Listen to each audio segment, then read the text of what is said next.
So these, I'm speaking to the amendments 176. This is that's the grouping we're dealing with, isn't it? Yeah, 176 and 167 to 194. Yeah, inclusive. Yeah, but inclusive of so 176. So yeah, and 178. So these amendments, which are submitted along with others, are suggesting that the National Planning Framework has to be approved democratically by these houses of the Oireachtas, and that simply consulting with various people, including committees or relevant stakeholders, is not enough. To say, oh yeah, we'll let you give your opinions, but we're not actually going to subject the revised National Planning Framework to a democratic decision by the elected representatives of the people. So I'd like to hear from the Minister why he doesn't think these houses of the Oireachtas should have a right to make a decision on these, because these frameworks are very, very important. These set the planning framework for just about everything that is important. For housing, for all kinds of development, for the economy, for climate, for strategic developments of various infrastructure, water services, waste management, land-sea interactions, everything. This sets the national framework for it. So of course we should consult, but ultimately we need a democratic decision. And you know, to my mind, historically, there's two bad ways of doing planning. One is the Stalinist method, which is top-down, centralised. We set the plan regardless of actually what the people in society need or think, right? And Stalinism didn't work out too well.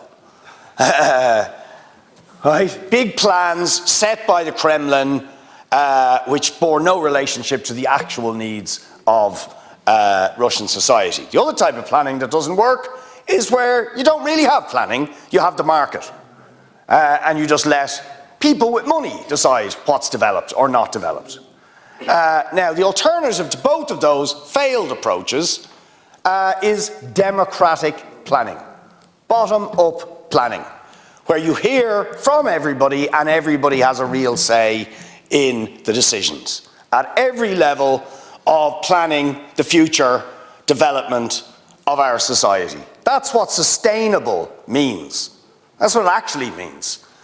Sustainable isn't just about certain environmental imperatives. Sustainable is about everybody really having input. That's what our House Convention and all that is about.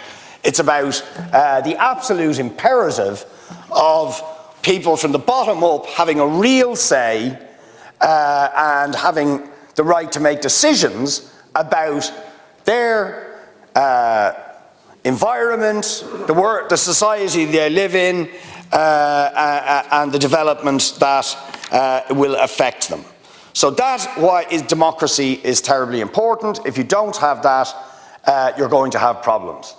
Because it means small numbers of people, either influenced by corporate lobbyists, developers, certain vested interests, always vulnerable to the pressures of those things, or just a centralised, autocratic, dictatorial way of planning, which always ends in tears. People at the centre, whether it's a state bureaucracy, a minister who thinks they know better than everybody, not saying that's you, Minister, of course, but God knows we could have such a minister. So we could indeed. So that's it. It's simply about subjecting these to democracy. And not just at the Dáil level in terms of the National Planning Framework, but I think this is a theme that runs through many of our amendments all the way through this bill, right down. And of course, at the level of development plans, we do have that, right? You have everybody can put in submissions, the public is told, everybody gives their opinions, we hear from people, but ultimately the elected representatives in the council actually decide, is this the plan we're going with? So why would it be different at a national level? And I find it concerning that would be the case, and I don't really understand the Minister's justification for not requiring that these national planning frameworks would be ultimately decided by the elected representatives of the people.